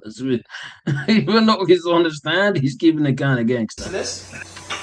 How could people back home be eyewitnesses to something that happened in Vegas? No, that's not what I'm saying. The people that were here in Las listen to my question, sir. The people that were here in Las Vegas, you're telling me were eyewitnesses to what happened and went back home. Is that what you're telling me? I'm telling you, the people that was at 666. Just answer my question, sir. Yes or no? I can't answer that without a what you call it. You trying to tell me to say something that you're not going to understand. If you let me explain to you. No, answer my question. I'm not answering nothing. Straight up. I don't know what fuck you talk about. The bitch ass. He tried to act like no. I kind of like that. Low key. I'm with 1080 Jake on that. Yeah, it's kind of gangster. I fucks with it. Go listen to me. I ain't listening to shit. Fuck you, beat. I got court ordered to be here. I don't gotta fucking respond. Plead the fifth. Fuck it. What are you talking about? Okay. Okay, Mr. McDonald, focus for a second. I am focused. Very focus on this. My question to you is this. You didn't know what happened that night because you weren't there. I was at 662. Right. Do you know who was there? By the way, it goes without saying that yes, Mob James was court ordered to be there, and this lawyer for Keefe D was court appointed, meaning Keefe D cannot afford a lawyer. Yes, I know it's kind of shocking that a 60-year-old gang member was bad with his money. Yes, this 60-year-old gang member was trash with his money and effed it up and fumbled and bumbled, and yes, this is where we at. Let's finish the content. Let's get to it. Let's finish it. I know everybody that was there. Okay. Like who? Talk to your lawyer, man. This dude is tripping. I don't understand the angle that this lawyer is taking, because the lawyer is basically trying to figure out, how did you find out how Keefe D was involved? Can you name who told you? And it's like, why are you trying to put this together? Because this makes Because ultimately, what the lawyer has to prove is there's reasonable doubt. If you have Mob James implicating Keefe D, that does not help. it look even worse that he's going to tell you, yeah, this guy told me it was Keefe D, so we went after them. Why would the lawyer be trying to get this information? Okay, just one final question. You're here today, and I think the state had asked this question under a subpoena. You're ordered to be here today, right? Yes. In terms of that subpoena, for instance, is that's the only reason why you're here is because of that subpoena? I don't have no other reason to be here. Yeah. That court in California said you have to show up here. And in that court, I cussed them out and told them, you can't make me do nothing. Right. And in that court, they told me that I would be in attempted court. Me raising my grandkids, I'm not going to put my grandkids in the car and move somewhere so y'all can't find me. So all that running and living a different life, I ain't doing it. So I agreed to come. And I explained to everybody in here, you ask me something, I'm going to be honest about. You ask me something I don't want to talk about, you're going to have a problem. Treat me as a hostile witness. You're not going to talk to me and tell me as a grown man what I have to do up here. Straight up. I'm not going to send him to prison. You are. You know what? I'm gonna be honest. For everybody that's facing some type of case right now, that's the kind of guy that you want to get called up. You know, fucking Mob James just outdid YSL Woody 1,000%. Now, as far as the Keefe D trial, I don't know if he outdid YSL Woody, because ultimately it comes back to what happens at the end, right?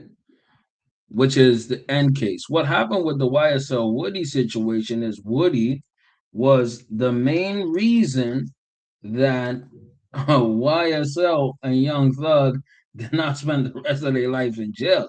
Woody was flipping the police. Now, did Mob James put some doubt within the damn, prosecution and put some holes in their case? Absolutely. Absolutely. So, is there a way that Mob James actually helped the case? By the way, shout out to Sleepy Euphoria, my dog. You know what I'm saying? If you want to send a super chat, Sleepy, you're more than welcome. You already know what time it is. Ultimately, did he help the case? Maybe. Let's find out. We're gonna find out. Let's go.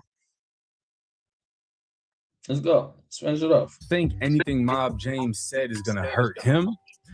But it's definitely interesting just hearing all of the history and everything that went on in the back and forth, and seeing how even 30 years later, whatever the fuck you say on the internet still can and will be used against you. But let me know y'all's thoughts and especially in a murder trial, man. Especially in a murder trial. Look, y'all, I'm so thankful that y'all have even come through and hung out with me. I want to keep going, maybe for another 10 minutes. Should I keep going for another 10? I have one more clip that I think I want to play.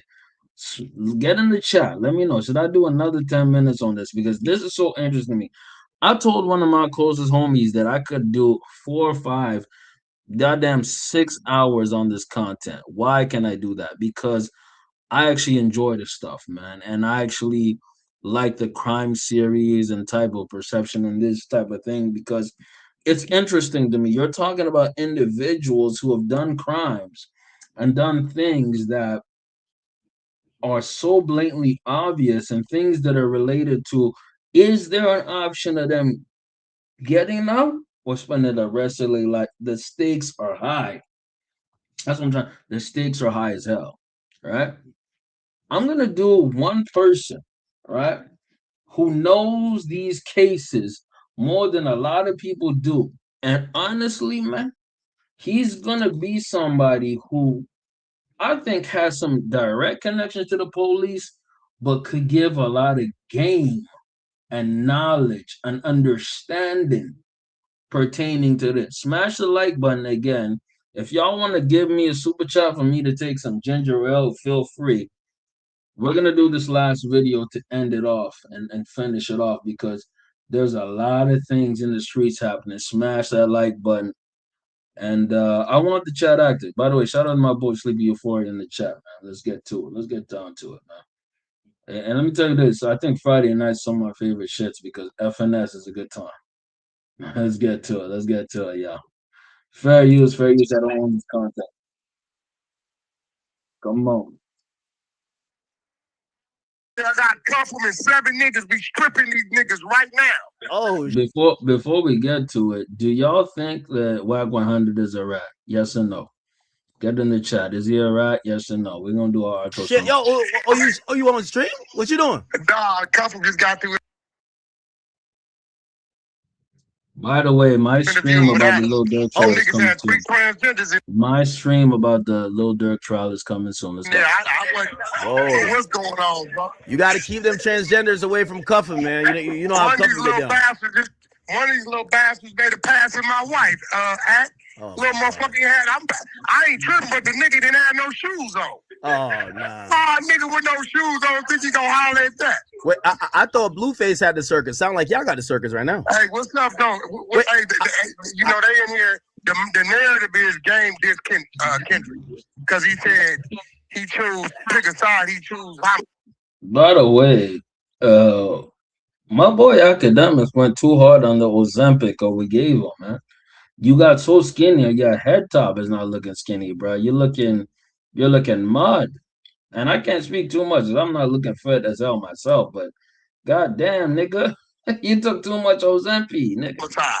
I said, bro, Game don't do no sneak dissing. When he say something, he gonna say it. I mean, you never know if Kendrick felt a way about. Absolutely. We got Sleepy Euphoria saying that's absolutely a rat. Okay. Holy. Is he? Okay, by the way, get in the chat, Sleepy. Is he a gangster rat? Is he a gangster rat?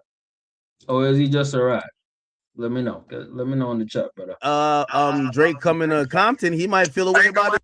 And by the way, I'll do this for you. I'll do this for you. This only for my boy Sleepy Euphoria. That's my dog for life. I'll just do it for him. It's one of my biggest supporters. I fucks with him heavy. Let's go. Top Dog killed that shit 2 weeks ago. Ain't gonna happen. Y'all not gonna see it.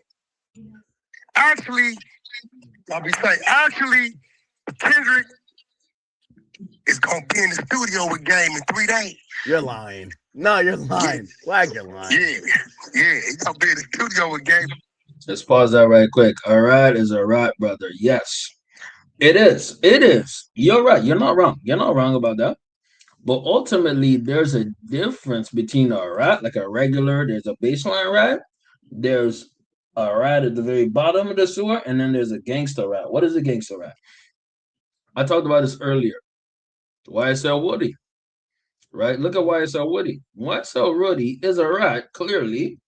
He snitches, he tells, but he also shoots people, right? You ever watch the Wire? You know what I'm saying? Michael K. Williams. Michael K. Williams played the most gangster rat you could ever imagine. Let me put it up. Right? Right. Dude was a rat. He was gay, but he was also a gangster. Omar.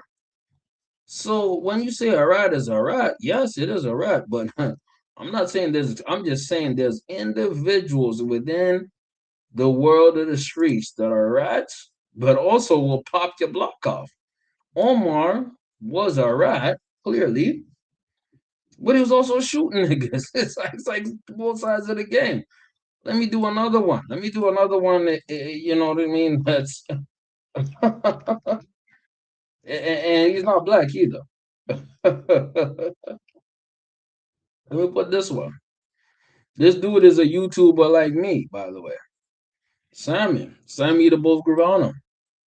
He arguably ended the mafia in New York. He's responsible for 19 bodies, meaning he was involved in 19 murders. But guess what? He ratted on John Gotti, and that's why John Gotti spent the rest of his life in jail. And he was the best friend of this guy, right? So yes, you're right. He's still a rat. A rat is a rat.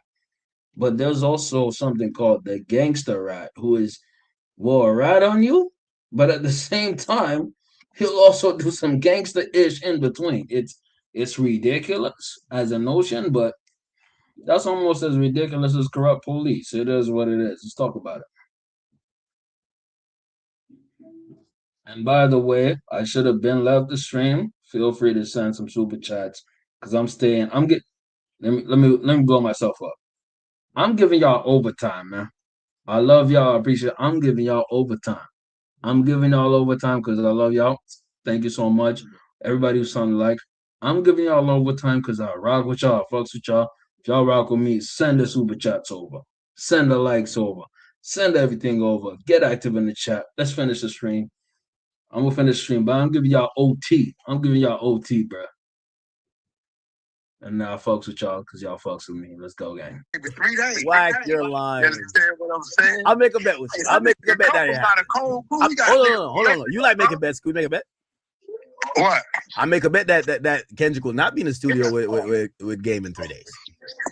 You saying that Kendrick ain't gonna be in here in 3 days? He will not be in the studio with the Game in 3 days. Okay, here go the bet. You can't stream for 12 months. In no shape, form, you can't go on nobody's stream. You can't turn on your stream. If you Okay, yeah, they're talking about some game shit. They're talking about Game and Kendrick beef. I can talk about that another time. Planning a Los Angeles trip next week. You want to show up because they can't subpoena you on the spot. The worst they can do is say you can't be in here because of this and kick you out, and then it goes crazy in the block. Act getting kicked out of Lil Durk's trial is crazy.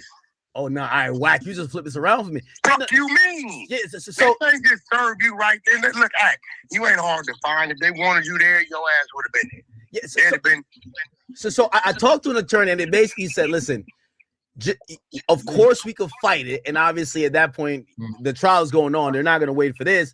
We could try to but do you want to even get it there because they might try some funny shit? But I'm like, I don't really think nothing I got going on. Act. Listen. Yeah. The one thing we never want to see Act is in handcuffs and going to jail. That can't happen. Act, I'm gonna be real. Let's just put it on the table. What's wrong with Act getting subpoenaed? That's even more viral. Yeah. But if I take the stand, I got to do the Mob James where I look at Dirk and say, Dirk, I ain't trying to send you to jail, man. I ain't trying to send you to jail. You heard what Mob James said? Mob James said he wasn't trying to send him in jail. They said everything to send him in jail. Stop it. He said, okay, listen, he said. That's interesting. That's interesting because you got to give Mob, you'll get in the chat. Do you give Mob James respect? Because again, Mob James has allegedly ratted. So Mob James, as an alleged rat or informant, who got on the stand and was actually protecting the potential person. So in y'all point of view, are y'all with Sloopy Euphoria saying a rat is a rat? Or is a rat a potential gangster rat? Let me tell you something.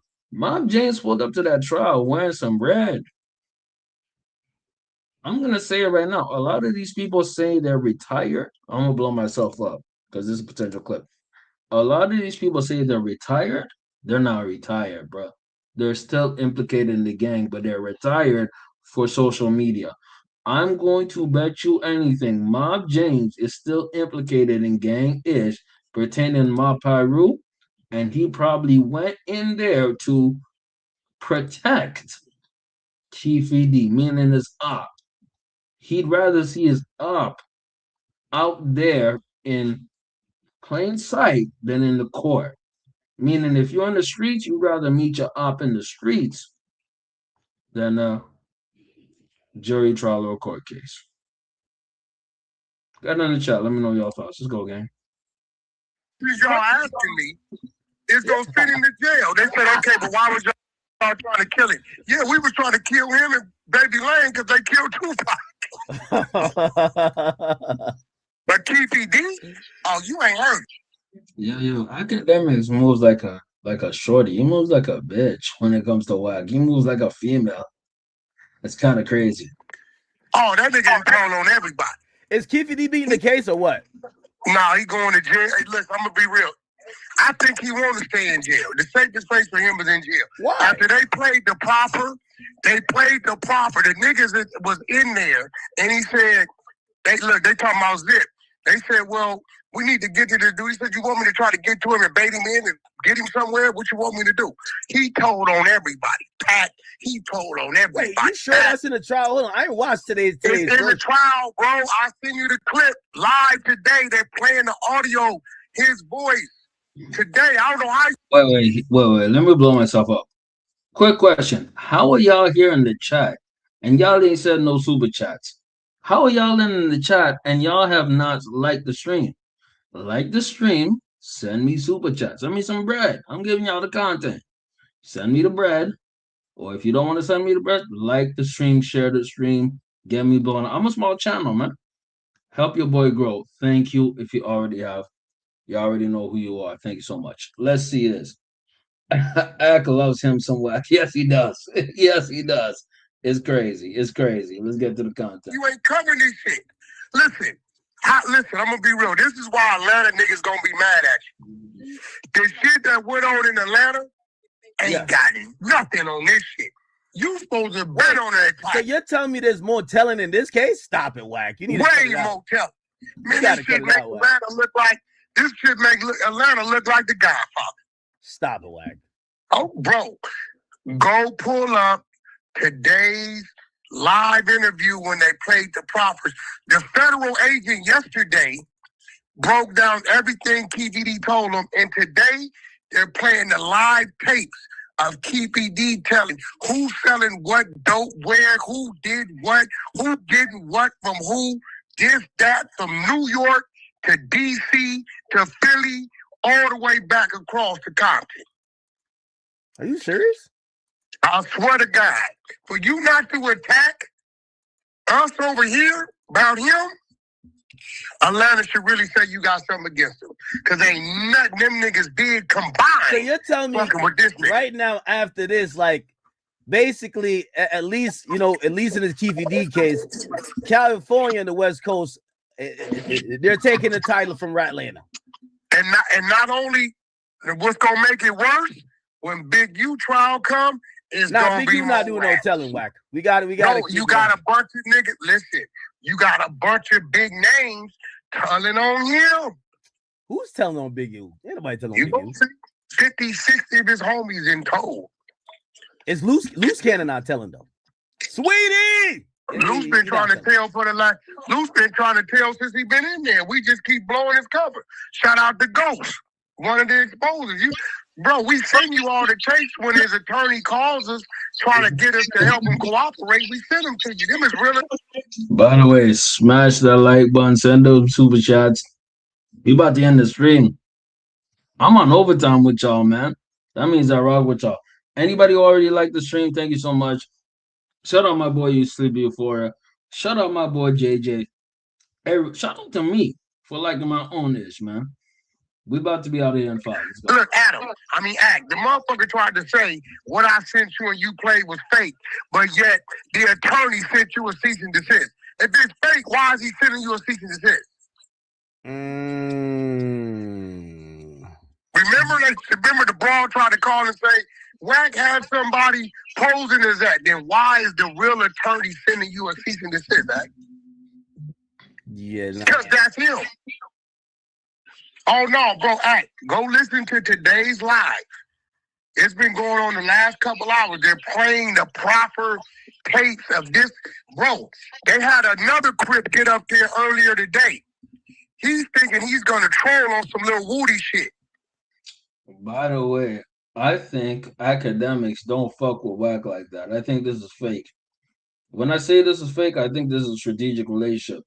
So what Sleepy was saying is Ak loves him some Wack. Well, he likes him because Wack is useful. Wack is useful towards academics. If academics has a way to snake or get rid of Wack, he will do it. But I'm gonna give Wack this credit. Wack makes himself useful. What does that mean? That means the Wack makes himself available. What does that mean? That means that academics This Jamaican fat ass nigga has somebody he can call who has connections in the industry. Availability is the best ability.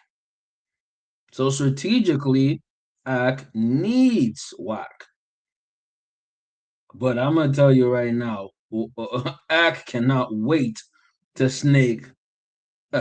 Sorry, my bad. Academics cannot wait to snake Whack. I already feel it in my bones. It's gonna happen. All right, let's go. Dirt Rock, the nigga Dirt Rock, they asked him, wasn't you part of this campaign? I want y'all to take a quick look at Ack's face. Look at Ack's face. Let me actually hide myself for a little bit. Give me a second. Give me a second. Give me a quick second. Look at Ack's face. Ack is not, he's done with this bullshit. It is what it is. It's a whole snitching circuit. And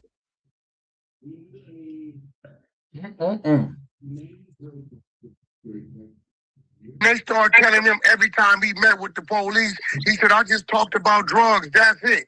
A real Crip dude thought he was going to get up there and try to defend Keefe D. And they started hitting him with his rat.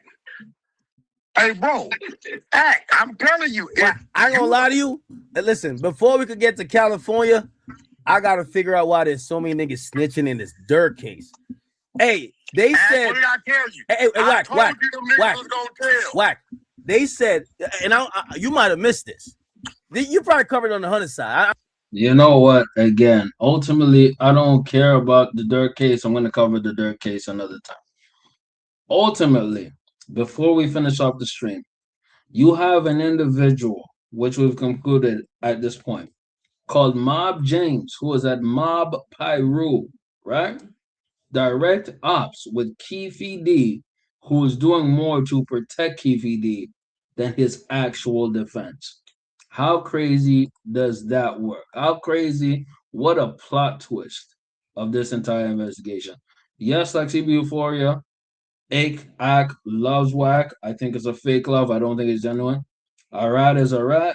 We've determined, because the chat is quiet as hell, that a rat has different levels. Again, if the allegations are true, Mob James is a gangster rat. What is a gangster rat? A gangster rat is somebody who's willing to rat, but also shoot people. He'll shoot people, but he'll rat. Sammy the Bull is a great example. And by the way, shout out to my boy JJ in the chat. Shout out to everybody in the chat. Again, y'all, smash that like button.